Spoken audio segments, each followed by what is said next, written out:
Tengan ustedes muy buenas tardes. Hoy vamos a abarcar lo que son los coronavirus. Los primeros coronavirus que afectaron al ser humano y son de importancia médica ya fueron descritos hace bastante tiempo, en 1960. En 1968 incluso diferentes investigadores ya separaron a los coronavirus de los mixovirus. Y en 1975 ya se estableció una familia exclusiva para los coronavirus. Por lo tanto, en esta diapositiva ustedes pueden apreciar la parte taxonómica del coronavirus, que pertenecen al orden nidovirales, familia Coronaviridae, y se aprecian cuatro géneros, alfa, beta, delta y gamma coronavirus.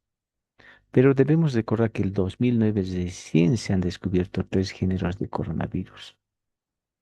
Hablamos de lo que es el alfa coronavirus, el beta coronavirus y el gamma coronavirus. Y el 2011 recién fue descrito lo que es el delta coronavirus. Y abajo tenemos las diferentes especies de coronavirus. El 2019 ya se ha descrito, ya se han reconocido seis especies de coronavirus como causantes de infecciones en el ser humano. Y cuatro especies de las seis que se han descrito son causantes solamente de resfriados. Por lo tanto, la sintomatología se asemeja a un resfrío. Rara vez ocasionan una patología grave. Cuando ocasionan patología grave, cuando existe alguna enfermedad de base, un déficit inmunológico, uso de sustancias que van a disminuir el sistema inmunológico. Ahí tenemos, por ejemplo, el COVID-229, descrito en 1960, el COVID-NLS-3, descrito en 2004. Hablamos del COVID-OC43, descrito en 2004, el COVID-HK1, descrito en 2005. Esos cuatro coronavirus se caracterizan por ocasionar solamente cuadros que se asemejan a un resfriado. Pero ya tenemos otros que son bastante letales para el ser humano. Hablamos de lo que es el SARS-CoV, descrita el 2002, el MERS-CoV, descrita el 2012. Y el último, el SARS-CoV-2, descrita el 2019. El último ha sido aislado en China. Tuvo diferentes nombres, al final se le colocó SARS-CoV-2 o COVID-19.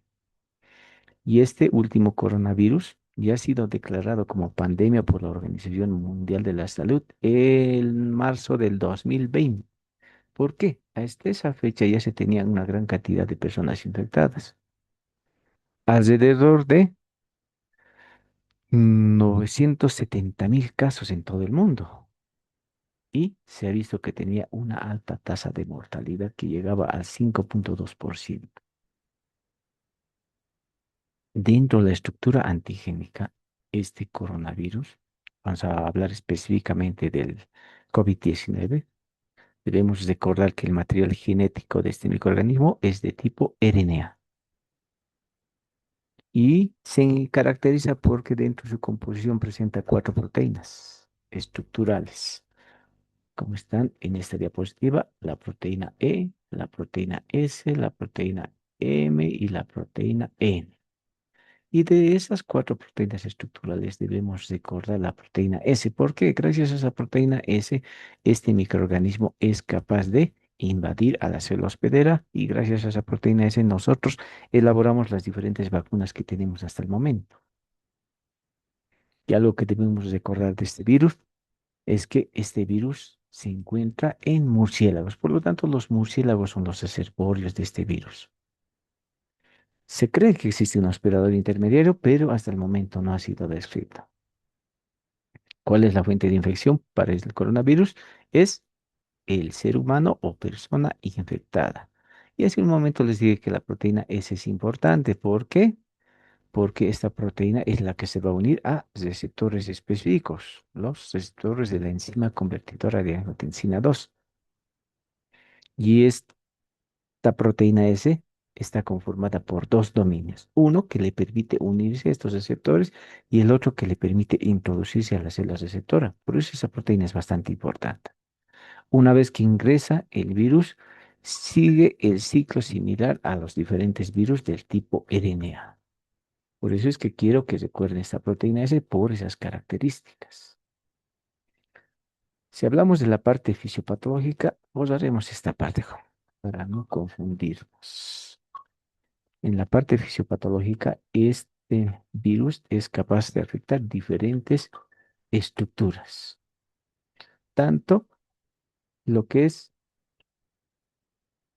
la parte respiratoria, la parte cardiovascular, la parte digestiva, el sistema nervioso y tener manifestaciones clínicas posterior al proceso de recuperación.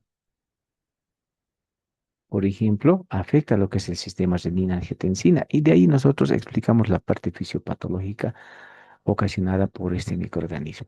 Recordarles que el sistema renina-angiotensina tiene la función de mantener el equilibrio que existe entre los vasos sanguíneos, la sangre y el agua corporal. Por lo tanto, si resumimos, este sistema de angiotensina está relacionado con ¿qué? Uno, el gasto cardíaco, la presión arterial y obviamente el balance hidroelectrolítico. ¿Qué componentes van a intervenir en este sistema? Lo que es el angiotensinógeno, la angiotensina de tipo 1, la angiotensina de tipo 2, la enzima convertidora de angiotensina tipo 1, tipo 2, la renina y lo que es la angiotensina 1.7. Esos componentes van a intervenir. Recordarles que el angiotensinógeno es producida por el hígado.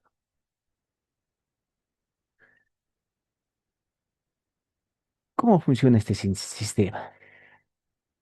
A ver, nos iremos atrás en la anterior diapositiva. Recordarles que el angiotensinógeno es producida por el hígado y este va a ser degradado por la renina y la renina es producida por el riñón. ¿Cuándo se suscita la degradación del angiotensinógeno? Cuando existe una disminución de la presión arterial. Disminuye la presión arterial, el riñón produce la renina y degrada lo que es el angiotensinógeno y da lugar a la formación de lo que es la angiotensina de tipo 1. Y este se va a convertir en angiotensina de tipo 2 gracias a la acción de la enzima convertidora de angiotensina de tipo 1. Esta angiotensina de tipo 2, ¿qué efectos va a tener? Aquí se resumen los efectos que tiene la angiotensina de tipo 2. Va a tener un efecto a nivel de los vasos sanguíneos, por lo tanto va a haber una vasoconstricción, porque existe contracción del músculo liso. Secreción de la hormona antidiurética, que intenta aumentar la cantidad de agua corporal e incrementar la presión arterial. Secreción de lo que es la aldosterona, de absorción de lo que es agua y sodio. Y eso va a promover, por lógica, un incremento de la presión arterial. De esa forma funciona el sistema renina-angiotensina. Una vez que ya hemos logrado el efecto deseado en aumentado la presión arterial, pero esta no debe continuar aumentando. Inmediatamente, la angiotensina de tipo 2 es degradada por la enzima convertidora de angiotensina 2. Lo degrada. ¿A qué lo degrada? A lo que es la angiotensina 1.7. Y esta tiene efectos contrarios a lo que es la angiotensina de tipo 2. Por lo tanto, empieza la disminución de la presión arterial. Si no se suscita eso, la persona tiene un cuadro de hipertensión crónica ocasionada por este microorganismo. A nivel de lo que es el sistema respiratorio, o lo que es el aparato respiratorio, si nos vamos a la parte anatómica. Este virus se caracteriza porque se transmite por aerosoles y que tiene tropismo por células de la cavidad nasal y de vías respiratorias, principalmente hablamos de lo que es tráquea y bronquios, vías respiratorias inferiores principalmente, y obviamente mayor afinidad por lo que son los alvéolos, porque ahí tenemos receptores de lo que es la enzima convertidora de angiotensina 2. A nivel respiratorio, los síntomas van a dividirse, o las fases, en este caso va a haber tres fases. Una primera fase donde se ve afección de lo que es el epitelio nasofaríngeo. Está el virus ahí, existe replicación, pero generalmente es asintomático, no existe ningún síntoma. Y eso es más frecuente en personas inmunocompetentes. En inmunodeprimidos podría haber algún síntoma, pero generalmente es asintomático. En la segunda etapa, este virus ya está más abajo, afectando bronquios y bronquiolos. Aquí sí existe inflamación de estas estructuras y puede existir hipoxia o no puede existir. Mucho depende de la carga viral y el estado inmune de la persona. En la tercera fase, nosotros apreciamos infección a nivel de los alveolos, pero principalmente a nivel de los neumocitos tipo 2. Y recordarles que los neumocitos 2 se caracterizan por la producción de lo que es el surfactante. Y el virus ingresa a estos neumocitos porque existen receptores de la enzima convertidora de angiotensina 2 en mayor proporción en los neumocitos tipo 2. Y ahí nosotros vemos que los neumocitos intentan eliminar al agente agresor. Existe una respuesta antiviral, existe aumento de lo que son diferentes mediadores químicos de la inflamación e incremento de componentes que tienen un efecto directo sobre los virus, por ejemplo, los interferones. Las interleucinas intentan llamar a otras células para intentar eliminar al agente agresor. Por lo tanto, existe un gran proceso inflamatorio, se incrementa la cantidad de neutrófilos, se incrementa la cantidad de lo que son macrófagos. Algo que debemos recordar que cuando existe infección a nivel de los neumocitos tipos 2, hablamos de lo que es la piroptosis.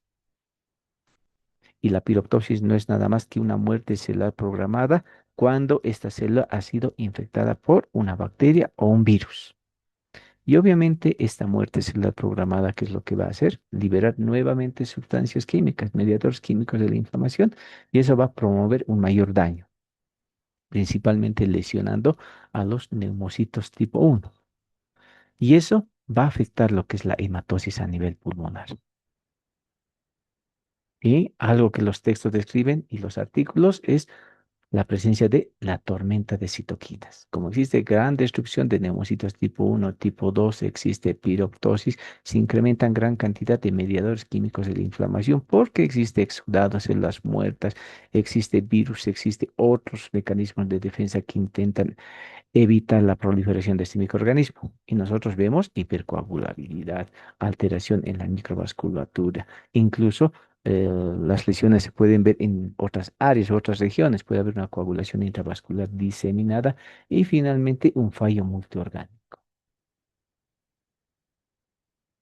a nivel cardiovascular. Los textos indican que personas que tienen alguna enfermedad cardiovascular tienen un mayor riesgo de fallecer. Incluso dicen que el riesgo es 3 a 4 veces a fallecer en relación a una persona que no tiene ninguna patología del sistema cardiovascular. Y eso se ha visto más en el caso del COVID-19. Puede haber diferentes complicaciones a nivel cardiovascular, puede haber tromboembolismo venoso, una coagulación intravascular diseminada. A nivel hematológico existe leucopenia y trombocitopenia. Y esto generalmente se debe a una respuesta antiviral contra este microorganismo. Elevación de ciertas citoquinas.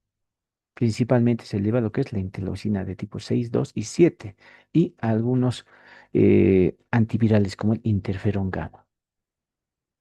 Elevación de marcadores trombóticos. Si nosotros realizamos pruebas bioquímicas, vemos que está elevado lo que es la proteína C reactiva, el dímero D, lo que es la procalcitonina.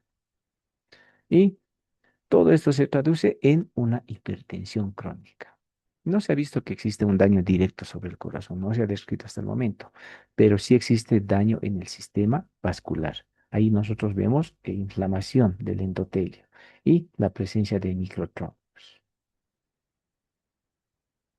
a nivel del sistema endocrino. Se ha visto que las personas que padecen diabetes de tipo 2 son más propensas a adquirir el COVID. ¿Por qué? Porque existe un déficit inmunológico por la enfermedad metabólica crónica que están padeciendo. Y obviamente también las investigaciones indican que este tipo de individuos tienen mayor cantidad de receptores de la enzima convertidora de angiotensina 2. ¿Qué vemos en este tipo de pacientes? Vemos cetoacidosis, vemos hiperglicemia. Y esto generalmente se debe a una alteración del sistema inmune o por el uso de esteroides. No nos olvidemos que en el caso de esta patología varias personas han empezado a emplear lo que es la dexametasona y eso ha incrementado lo que es la cetoacidosis y lo que es la hiperglicemia.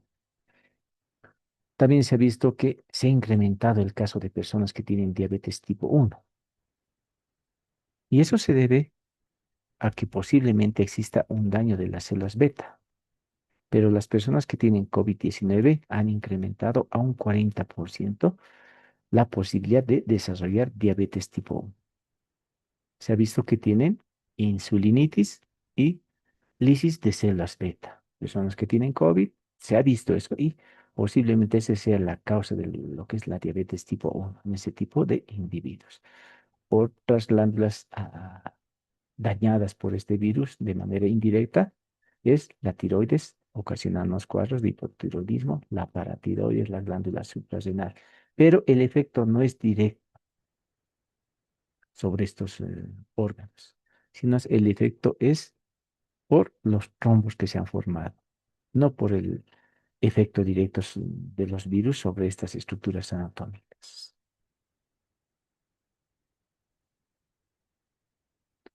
A nivel del sistema digestivo, existen diferentes manifestaciones clínicas. Se aprecia lo que son náuseas, vómitos, cuadros diarreicos, y eso en el 20% de personas que han sido infectadas por este virus. Y obviamente ese porcentaje aumenta a un 50% cuando la persona ha sido hospitalizada. Es decir, tiene mayor posibilidad de desarrollar náuseas, vómitos y diarrea. Se ha visto que este virus tiene receptores en los enterocitos, por lo tanto, puede ocasionar daño. Incluso se ha descrito cuadros que se asemejan a un colon irritable y a una enfermedad de Crohn.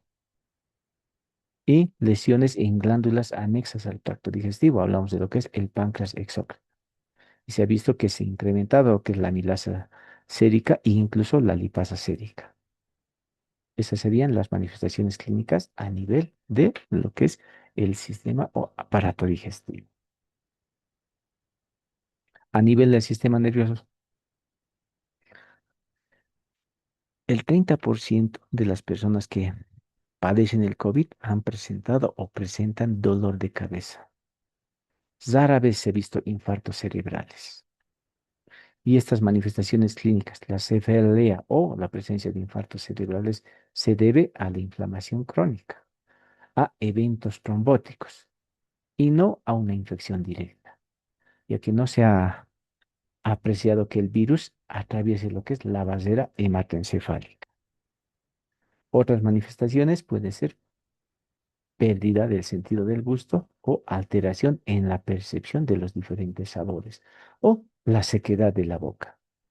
Cuando existe sequedad de lo que es la cavidad bucal, existe serostomía, puede deberse a lo que es el desequilibrio hidroelectrolítico. Además, este desequilibrio hidroelectrolítico, la sequedad de la boca, se puede manifestar con la presencia de úlceras, ampollas, vesículas, peteques e incluso sangrado a nivel de las diferentes estructuras de la cavidad bucal.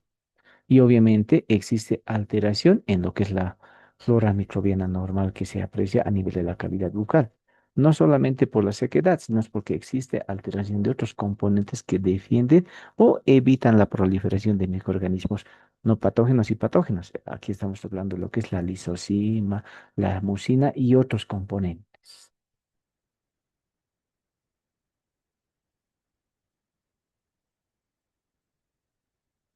En el caso del post-COVID, cuando hablamos de post-COVID, cuando la persona se ha recuperado de la infección por el coronavirus o COVID-19. Estas manifestaciones clínicas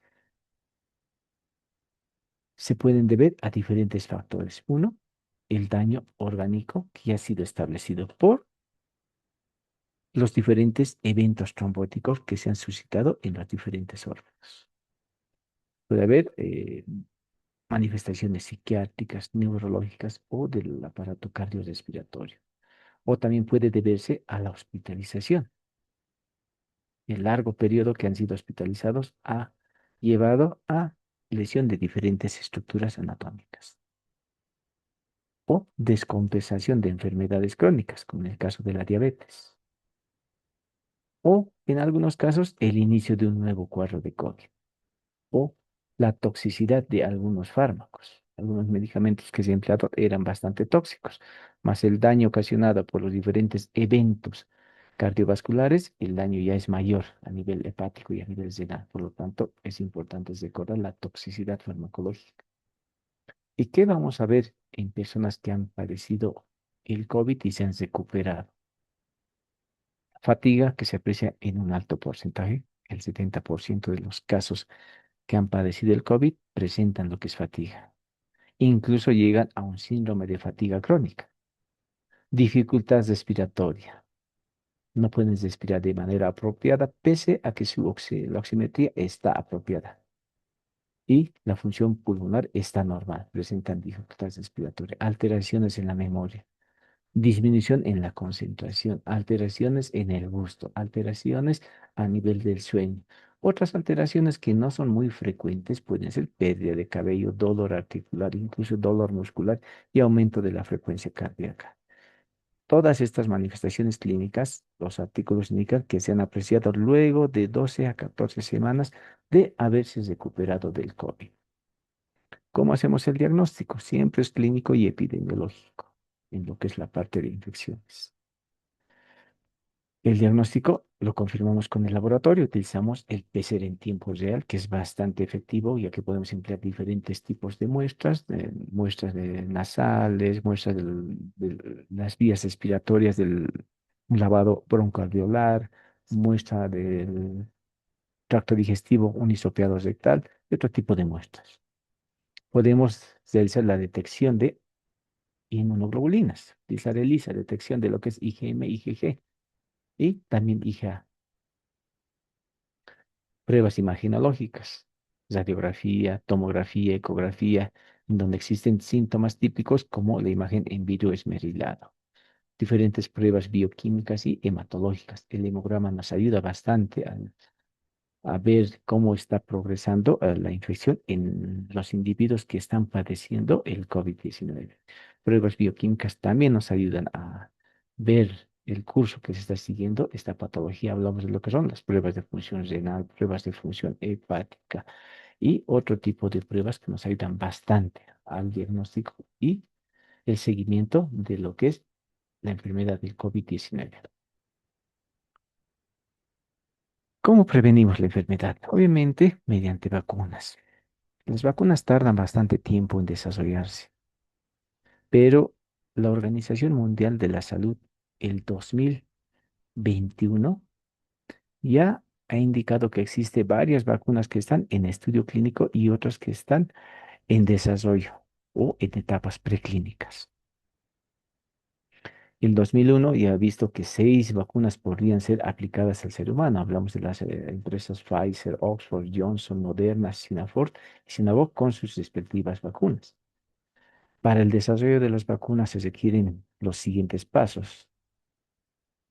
Son 6 etapas, Verónica, o 2 etapas, una etapa preclínica y una etapa clínica. En la etapa preclínica, nosotros hacemos una fase exploratoria donde nosotros buscamos los antígenos específicos del virus o bacteria para desarrollar una vacuna apropiada, un antígeno que estimule adecuadamente el sistema inmunológico. Posteriormente, hacemos una fase preclínica en animales de laboratorio, donde realizamos mezcla, vemos cuál es la seguridad de esta vacuna que estamos desarrollando, vemos cuál es su inmunogenicidad y si puede ser aplicadas en el ser humano. La etapa preclínica dura alrededor de 4 años. En la búsqueda de antígeno, por lo menos unos 2 años. En ver si puede desarrollar una adecuada respuesta inmunológica, 2 años. Por lo tanto, es un largo periodo de tiempo en la fase preclínica. En la fase clínica, en la primera, ¿qué hacemos? Evaluamos la seguridad, la inmunogenicidad, la dosis que debemos administrar. Y aquí ya estamos empleando personas. Se emplean 100 participantes a los cuales administramos ya la vacuna que estamos intentando introducir a nivel mundial. Y este periodo o fase dura aproximadamente un año. En la fase 2 tiene como objetivo evaluar la seguridad, la inmunogenicidad, la dosificación e investigar la eficacia. Aquí ampliamos la cantidad de personas, ya son 200 a 500 personas o participantes. Y el tiempo que nosotros estamos haciendo estudio a estas personas es alrededor de 2 a 3 años. Si ven, ya la cantidad de años ya se está sumando y es un largo periodo. En la fase 3 nosotros confirmamos la seguridad, la eficacia de la vacuna. Pocas empresas llegan a esta etapa de evaluación. Y nosotros comprobamos los diferentes efectos adversos por el lapso de 2 a 4 años. Y finalmente la última fase, o la fase 4 o etapa final. Y esa es la etapa final posterior a la aprobación de las diferentes entidades que se encargan de regular este tipo de procedimientos. Hablamos de lo que es la farmacovigilancia. Y esto es no solamente con las vacunas, sino también con medicamentos. Para el desarrollo de las vacunas se habla de lo que son las plataformas para el desarrollo de vacunas. Se han utilizado 4 plataformas para la elaboración de diferentes vacunas combinadas para el coronavirus o para el COVID-19. Hablamos de lo que son las vacunas de ácidos nucleicos, en donde nosotros empleamos el RNA mensajero de este virus para la fabricación de la proteína S.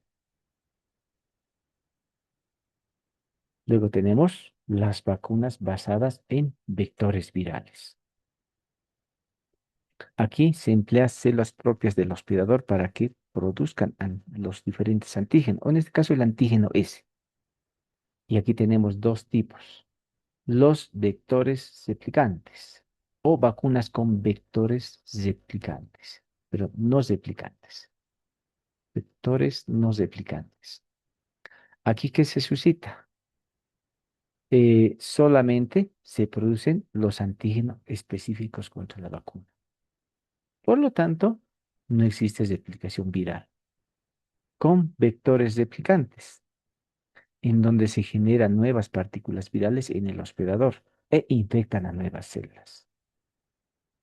Por lo tanto, para la fabricación de vacunas contra el COVID, se han empleado las primeras, las que emplean vectores no replicantes. Aquí se ha modificado lo que es el adenovirus, y el adenovirus ha promovido la formación de lo que es el antígeno S. Y este estimula el sistema inmunológico, asemejando a una infección natural. Que hay diferentes laboratorios que se han encargado de emplear este tipo de tecnología. Hablamos de lo que es Oxford, Jensen, Casino y otros. Otra plataforma son las vacunas con virus atenuados o inactivos. Cuando hablamos vacunas con virus atenuados son virus debilitados, pero que pueden replicarse, pero no causan daño. Virus inactivos o vacunas con virus inactivos es cuando nosotros inactivamos el material genético por diferentes procesos, pero no pueden replicarse en el hospedador. Por lo tanto, esas son las dos variedades cuando hablamos de vacunas con virus atenuados e inactivos. Y finalmente tenemos lo que son las vacunas con subunidades proteicas o acelulares. Aquí estas vacunas se caracterizan porque son fragmentos purificados del virión y nosotros seleccionamos los que son altamente inmunógenos, es decir, son aquellos que son capaces de producir una adecuada respuesta inmunológica. Existe aquellos que tienen subunidades proteicas de polisacáridos o conjugadas. En el caso del COVID, nosotros utilizamos lo que es la proteína S.